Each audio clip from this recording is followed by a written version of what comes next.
Bismillahirrahmanirrahim. Assalamualaikum warahmatullahi wabarakatuh. Selamat pagi anak-anak kelas 9 SMP Batik Surakarta.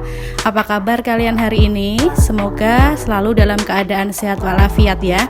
Pada kesempatan kita pagi hari ini, kita akan mempelajari bab baru, yakni tanah dan keberlangsungan kehidupan. Sudah siap semuanya? Baik, kita awali dengan bacaan basmalah bersama. Bismillahirrahmanirrahim.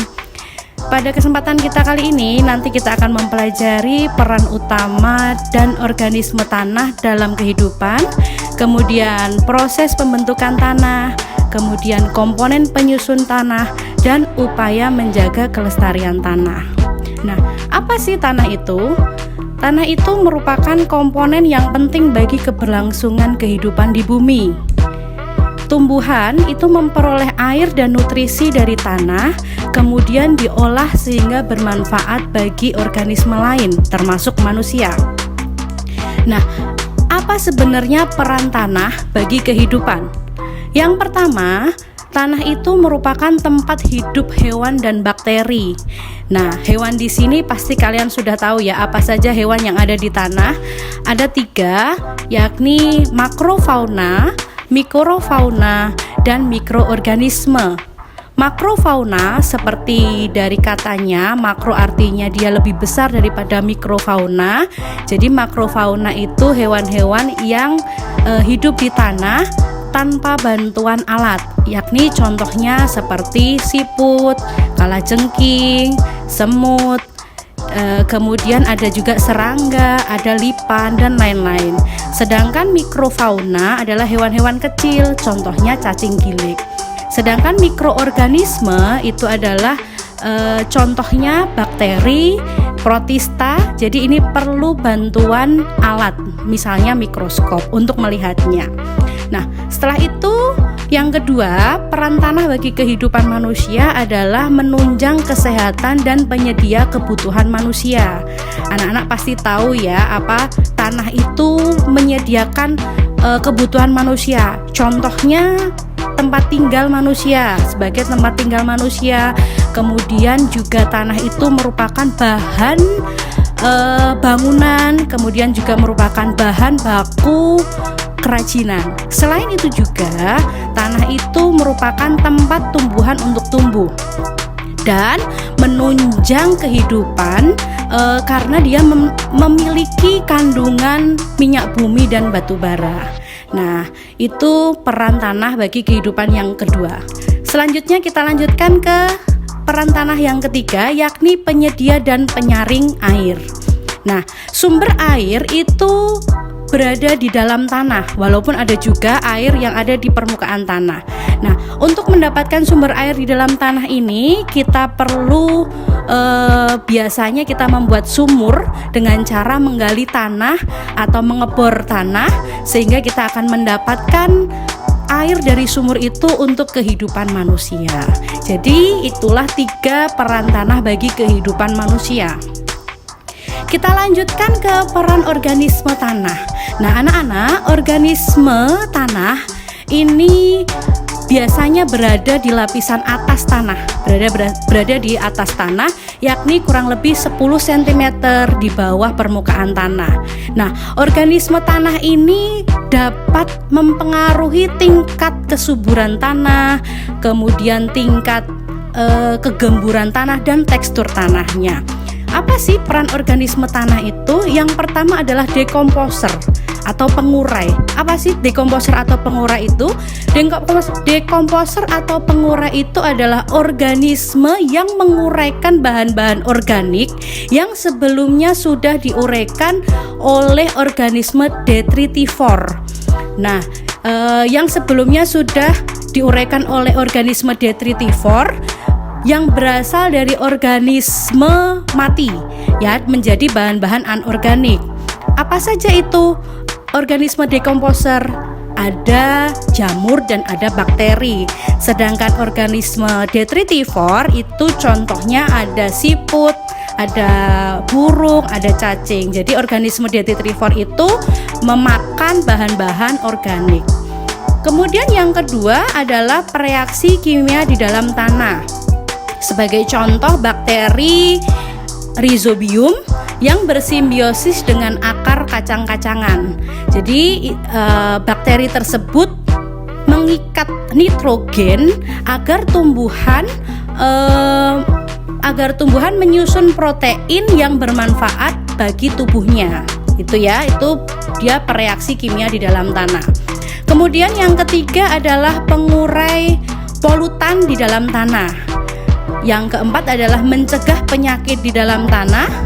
Kemudian yang kelima, memberi pengaruh pada tekstur tanah. Dan yang terakhir adalah pengatur kegemburan dan struktur tanah. Struktur tanah yang baik itu adalah struktur tanah yang memiliki pori-pori tanah. Oke anak-anak, itu adalah keenam peran organisme tanah. Kita lanjutkan. Bagaimana sih proses pembentukan tanah itu? Proses pembentukan tanah itu terjadi melalui proses pelapukan. Dan pelapukan itu ada yang terjadi secara fisika, ada yang terjadi secara kimia, dan ada yang terjadi secara biologi. Pelapukan yang terjadi secara fisika itu contohnya ada iklim, suhu, angin, intensitas cahaya, dan curah hujan. Semakin sering terkena hujan, semakin sering terhantam angin, semakin sering terkena intensitas cahaya matahari, maka batu-batuan itu akan semakin sering terjadi proses pelapukan atau retak sehingga menjadi tanah. Kemudian proses pelapukan secara kimia itu terjadinya hujan asam. Dan yang terakhir, pelapukan secara biologi yaitu aktivitas organisme dan tumbuhan, contohnya adalah lumut. Nah, kita lanjutkan ke lapisan-lapisan tanah. Ada 4 lapisan, anak-anak di sini diperhatikan. Ada lapisan paling atas, itu lapisan atas, disebut dengan horizon A. Ini merupakan lapisan yang paling subur, berwarna coklat kehitaman. Kemudian di situ terdiri dari tekstur organisme hidup dan zat organik. Nah, kemudian dari lapisan di bawahnya ada lapisan tengah atau lapisan B. Ini terbentuk dari air dan campuran air dan pelapukan. Jadi biasa disebut dengan tanah liat. Kemudian lapisan yang di bawahnya adalah lapisan bawah atau lapisan horizon C. Lapisan ini lapisan batuan sebagai penyedia material untuk tanah bagian paling atas. Biasa disebut dengan cadas ya, karena terdiri dari bongkahan-bongkahan batu. Kemudian lapisan yang paling bawah adalah lapisan yang tersusun dari bebatuan yang padat dan keras. Ini sulit mengalami perubahan anak-anak ya. Jadi beberapa lapisan ini ada lapisan, kalau kita lihat, kita gali itu ada terdiri dari 4 lapisan. Yang paling atas itu yang paling gembur atau yang paling subur, biasanya digunakan untuk menanam tanaman. Kita lanjutkan ke komponen penyusun tanah. Ternyata tanah itu tersusun dari beberapa komponen. Ada batu-batuan, ada udara, ada humus, ada mineral, air, dan zat organik. Nah, humus itu merupakan tanah yang paling subur karena dia tersusun dari bahan-bahan organik yang telah mati, sisa-sisa dari guguran dedaunan, dan kotoran-kotoran dari bakteri dan jamur. Jadi itu merupakan tanah yang subur. Kemudian mineral ini, dari mineral ini kita bisa tahu tanah yang subur atau tanah yang tidak subur. Selain dari mineral, tingkat kesuburan tanah juga dapat ditentukan dari sifat fisika dan sifat kimianya. Kita bisa lihat dari warna, struktur, dan tekstur tanahnya. Sedangkan dari kimianya kita bisa lihat dari pH-nya. Jika tanah itu subur, maka pH-nya adalah sama dengan 7 ya. Anak-anak, apa sih pH itu? pH itu merupakan derajat keasaman suatu zat. Jadi tanah yang subur memiliki pH sama dengan 7. Oke. Nah, kita tahu bahwa tanah itu sangat berperan penting bagi kehidupan manusia. Oleh karena itu, kita wajib untuk menjaga kelestarian tanah. Gimana caranya? Yang pertama adalah mengurangi penggunaan pupuk kimia ya. Jadi kita kurangi atau membatasi penggunaan pupuk kimia atau pestisida. Kemudian yang kedua adalah pengolahan tanah yang tepat untuk pertanian monokultur. Yang ketiga, daur ulang sampah yang sulit terurai. Keempat, melestarikan cacing sebagai upaya penyuburan tanah dan melakukan penanaman 1000 pohon. Nah, dan yang terakhir adalah pengelolaan lahan miring atau terasering.